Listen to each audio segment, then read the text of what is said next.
Vous êtes le vice-président du parti Liberté, Démocratie pour la République. Vous avez animé cet après-midi une conférence de presse. Est-ce qu'on peut avoir le point intégral de votre rencontre avec la presse? Merci beaucoup pour l'intérêt que vous portez au point de presse du parti Liberté et Démocratie pour la République. En réalité, c'est un point de presse pour clarifier notre position actuelle par rapport, disons, aux mutations politiques qui ont cours actuellement dans le pays. Au fait, nous sommes portés sur les fonds baptismaux le 2 septembre 2017.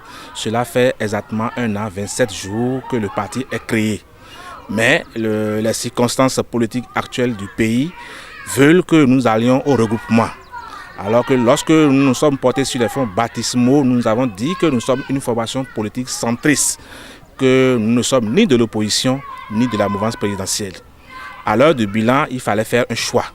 Et après analyse, après consultation de nos militants à la base et des structures au niveau départemental, nous avons opté pour aller travailler résolument et soutenir le président actuel, le président Patrice Guillaume Talon, et donc nous mettre ensemble avec la mouvance présidentielle pour continuer le chemin qui va forcément vers un développement pour les Béninois et les Béninoises. C'est un peu compliqué pour nous de nous prononcer avant la fin du mandat du président Talon, puisqu'il fallait attendre les 5 ans pour faire une bonne appréciation.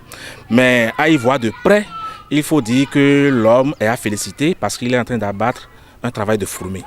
Et il faut prendre du recul pour l'apprécier. Le commun des Béninois ne pourra pas percevoir aussi facilement les avantages et les avancées que l'homme est en train de faire. Mais tel qu'il l'a dit, c'est juste une affaire de patience, c'est juste une affaire de temps. Au jour d'aujourd'hui, je pense que le bilan est plus que positif. Et se résume en 2 choses.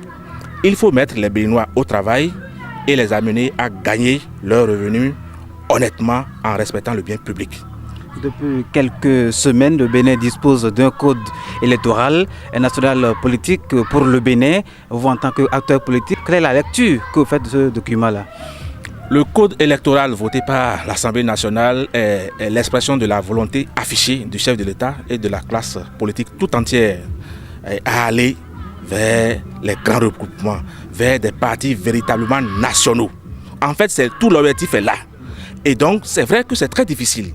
Mais il faut que nous allons au dialogue inclusif et que de part et d'autre, que les gens puissent aller vers des concessions pour que nous en arrivions là. Aujourd'hui, il y a des avancées déjà de 3 ou 4 blocs de la mouvance présidentielle. Nous en sommes déjà à 2. L'idéal, c'est d'en arriver à un seul bloc, par exemple, de la mouvance présidentielle et d'avoir peut-être un bloc de l'opposition. Et ne serait-ce qu'avoir deux partis au maximum au Bénin. Voilà. Une dernière question, M. Minavoa Septime. Nous avions lu dans la presse cette semaine votre opinion par rapport au découpage territorial. La commune de Savalou n'a pas toujours digéré le choix porté sur Dassa, la commune sœur, pour abriter le chef-lieu. Vous avez donné votre point de vue. C'est l'occasion encore d'expliquer votre point de vue à propos. Ce qu'il faut retenir, c'est que le chef de l'État est garant de la paix et de la stabilité politique dans le pays. Si Dassa a été choisi, c'est à dessein. Le chef de l'État sait pourquoi Dassa a été choisi. Mais les Savalois, mes frères, devaient comprendre que ce choix ne devait pas être transformé en une douleur. Au contraire, ce choix devait être transformé en opportunité pour Savalou. Pour que les fils et les filles de Savalou comprennent que le fait d'être désigné chef-lieu de département, ce n'est pas une fin en soi, ce n'est pas une garantie pour le développement. Le développement de la commune de Savalou dépend d'abord de la capacité des Savalois à investir à Savalou. Et c'est cet appel que je lance à mes frères, qu'ils se mettent ensemble pour s'entendre sur un minimum et qu'ils investissent massivement dans la commune de Savalou. Les questions de choix du chef-lieu, nous allons les confier aux instances compétentes. Je dis compétentes pour que le droit soit dit en son temps. Alors nous allons donc finir cette interview. Vous allez adresser un message à vos frères, sœurs de Savalou, à cette veille des élections législatives. Quel message vous avez à leur endroit? Merci beaucoup. Je voudrais dire à mes frères et sœurs de Savalou de tenir compte grandement de la géopolitique de Savalou et de cesser d'aller en rang dispersé.